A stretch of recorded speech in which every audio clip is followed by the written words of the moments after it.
Alright guys, so we have a 2008 Hummer H3 that we're working on.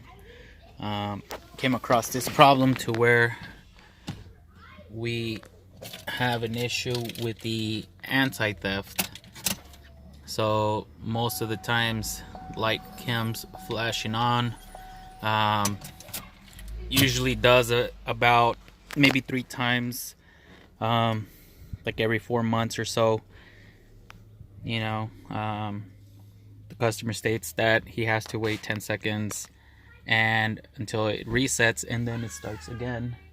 So for now, we came across this part.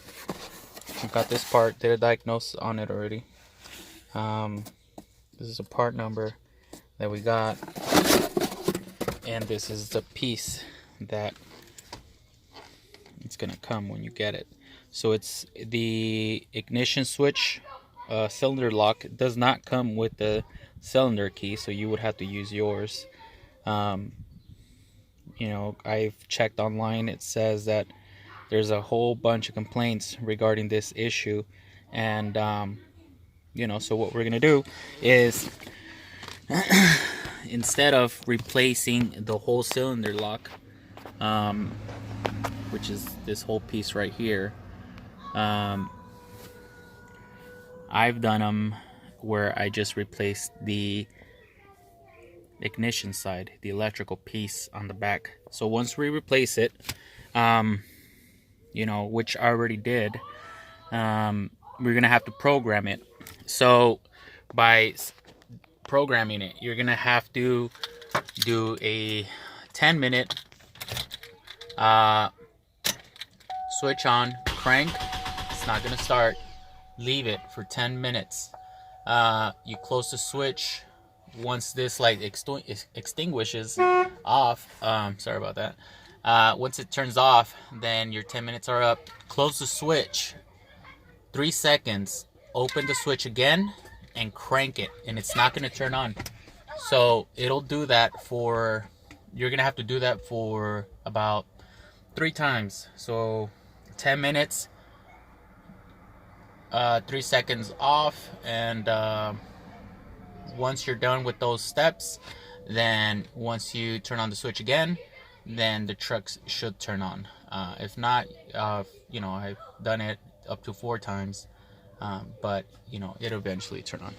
So yes, replace these 2 bolts right here. Take off these 2 bolts, I'm sorry, and put the key into the on position, and then this piece will just pop off. It'll pop right off. So insert the new one, which I already did. I forgot to film it. So once we replace it, then you do the self-learn, and you can always store this piece for future use or whatnot. I got it at Auto Parts, fairly cheaper. It's like $67. I know AutoZone wanted like I think it was like $98 or so, but that's pretty much it. So once the self-learn is already learned, then if any problems do come back, then I will do a second part, or just let you guys know if it was successful. But I've done them, like I said, in the past. I have not had any issues with them by just replacing the ignition switch side, because it's not like the older ones to where you have 3 wires going to the switch. This one, it already goes into the ignition switch.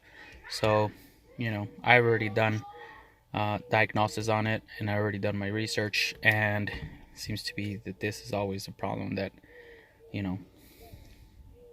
gives it that big issue. So thank you for watching. Subscribe for more videos.